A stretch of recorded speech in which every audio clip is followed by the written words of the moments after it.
Welcome to the Leaderonomics Show. Today we'll be speaking to Bryan Loo, CEO of Chatime Malaysia.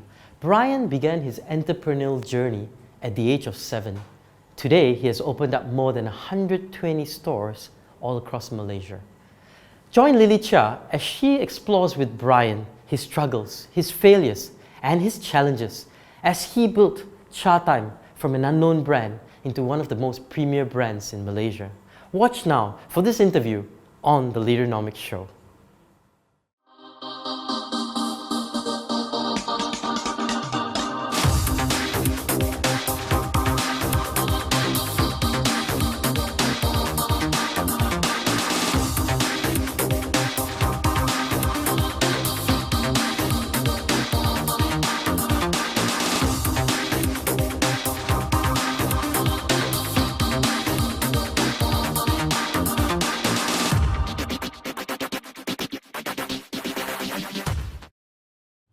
Welcome to today's episode of the Leaderonomics Show. We have the privilege today of having with us Bryan Loo, who is the CEO of Chatime Malaysia.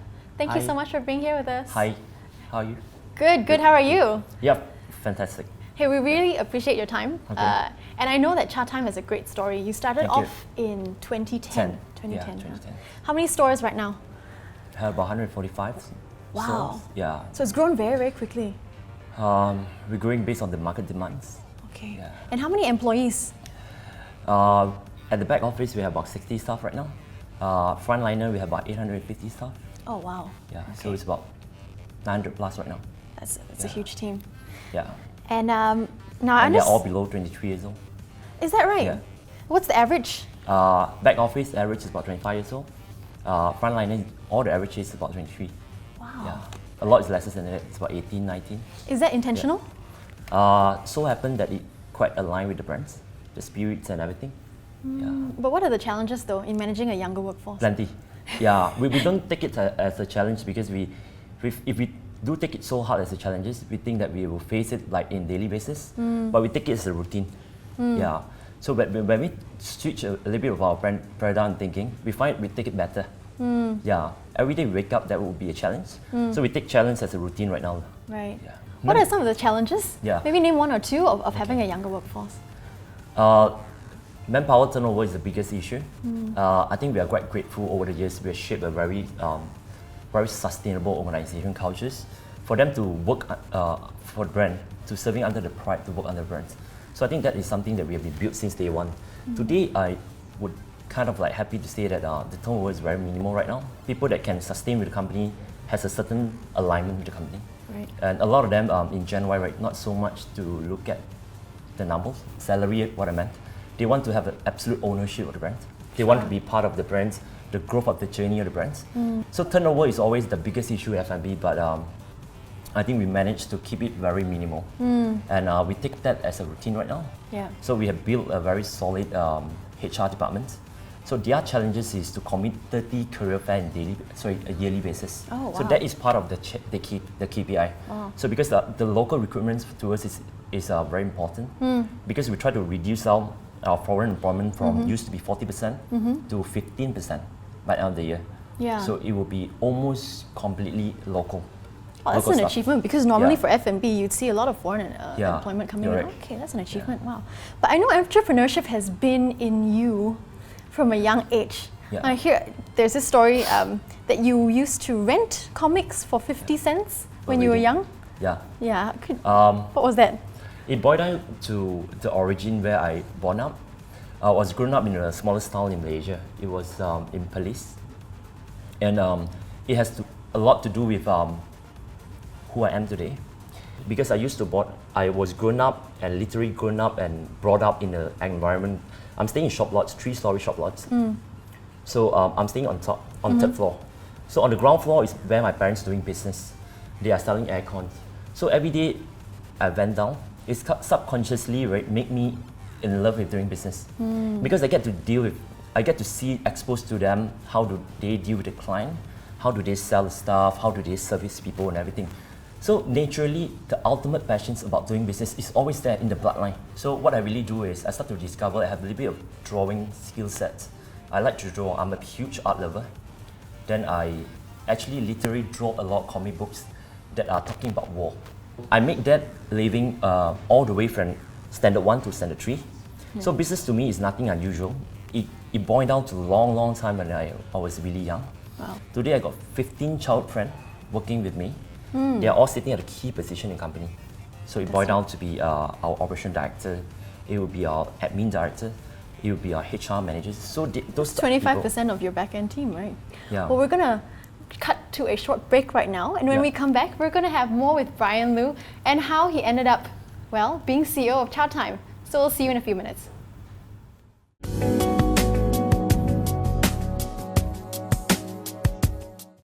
Hi, you're back with us, and we are still here with Bryan Loo, the CEO of Chatime Malaysia.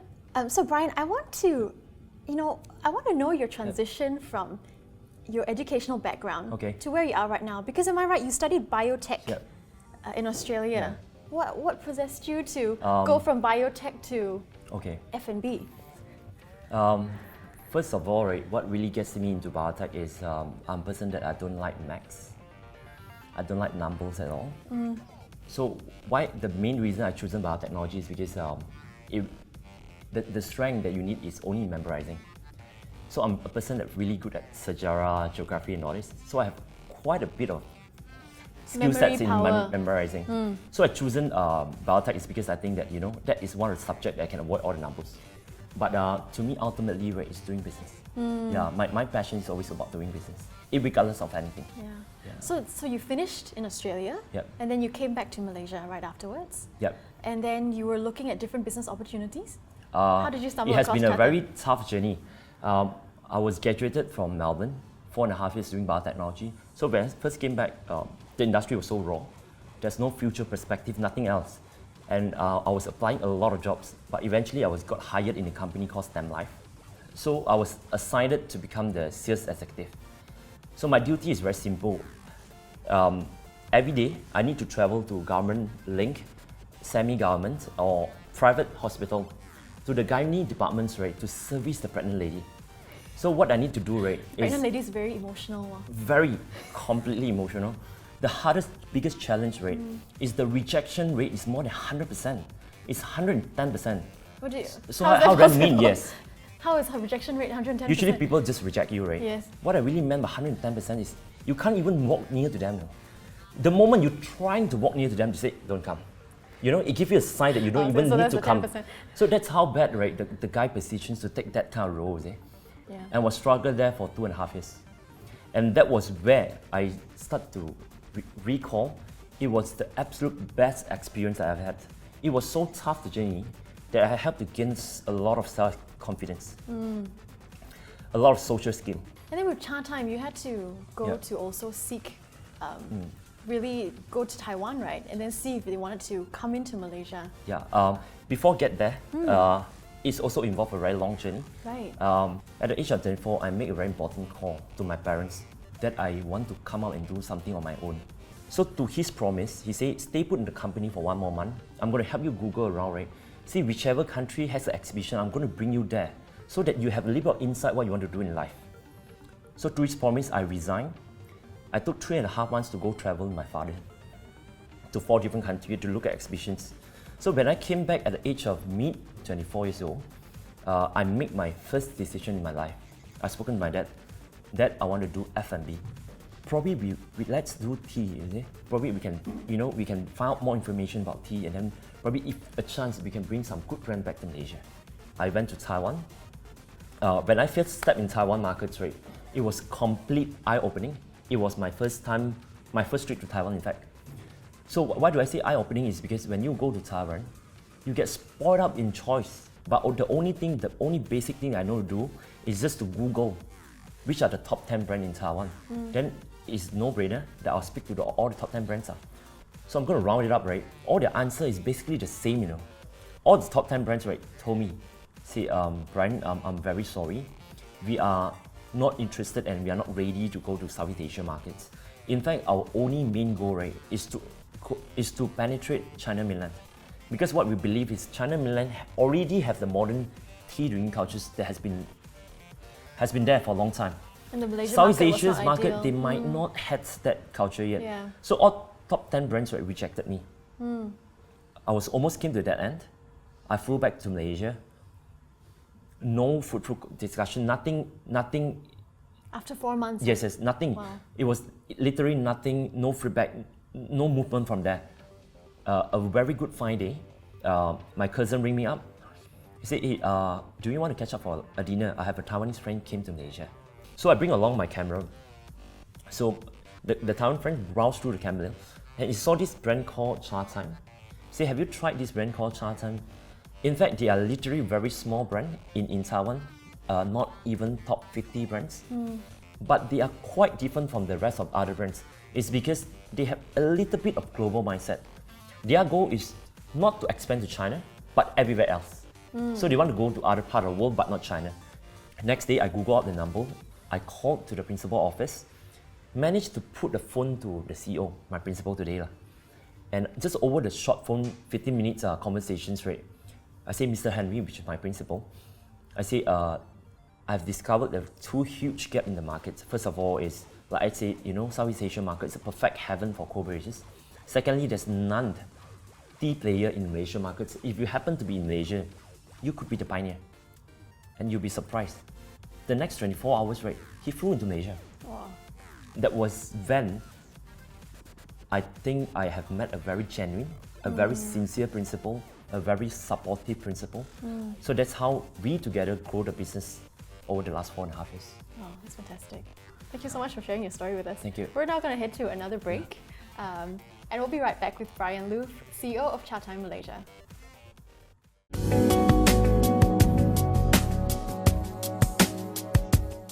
Hi, we're back with Bryan Loo, and we were just talking through the extraordinary journey of you going to Chatime. And so you started again 4.5 years ago, and surely 145 stores later, there have been a lot of stories of challenges. Right? Plenty. What have been some of the challenges? I think the biggest challenges is when we started off the inception of Chatime in 2010, August. After 9 months, when Chatime established the footprint in Malaysia, there are 48 brands flooded the markets eventually. 48? Yeah, 48 brands from Taiwan. Oh. After 9 months. Right. The challenges is how to outbeat each other to get there, to become the market leader. It has been an amazing journey. I think some of the things that we have learned along the process is get yourself ready for competitions. And like I said, if the thing is good, everybody will just flood the scene to do the same thing. And how do you outbeat each other?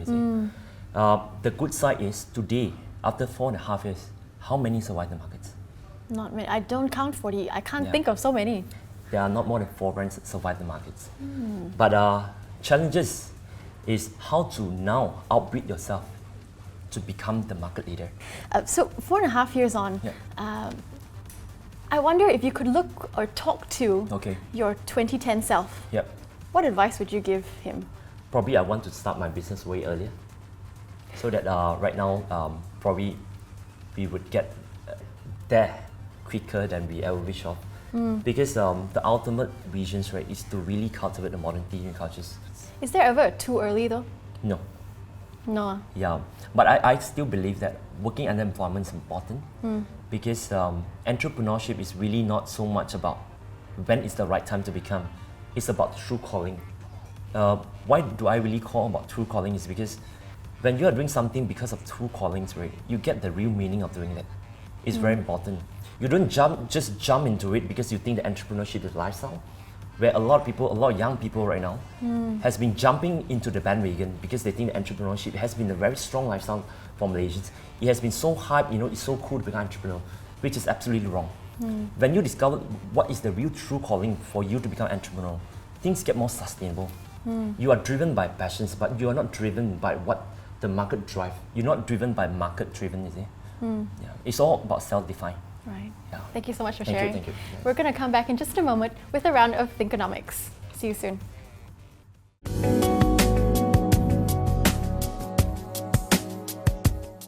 Hey, welcome back, and we're going to jump into a round of Thinkonomics with Bryan Loo. Okay, so if you're not familiar with this game, essentially you roll these 2 dice.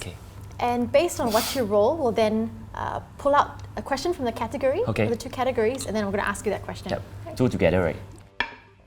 And building the future. Okay, great. Is technology a tool or a burden? Tool. Why?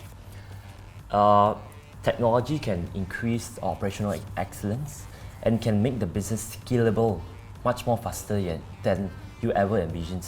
Because last time in the new era, right, in the old era, there's no technology support. So to scale a certain business, it takes a longer time to scale. But today, because of technologies, right, things get better.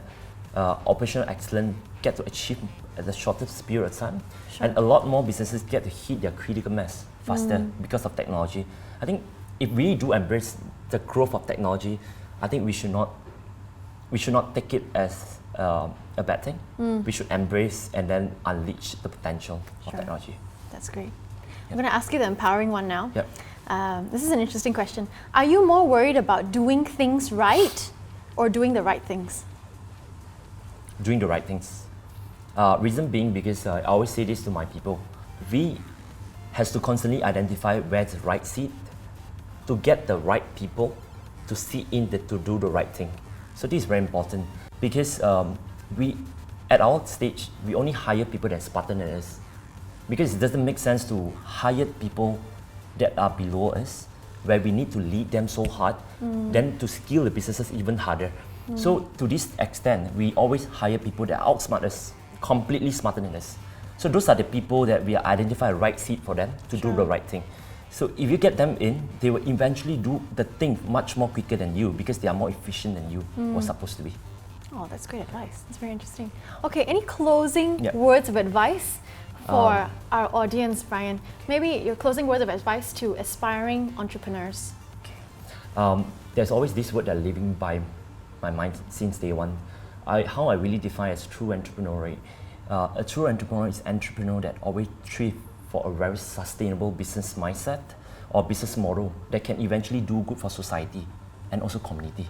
So eventually makes you become a very important cultural builder for the country. Then you can make a lot of difference for the nations. That's fantastic. Hey, thank you so much Thank for you, your guys. time. We've been here with Bryan Loo, the CEO of Chatime Malaysia. Thanks for watching. Thank you, guys.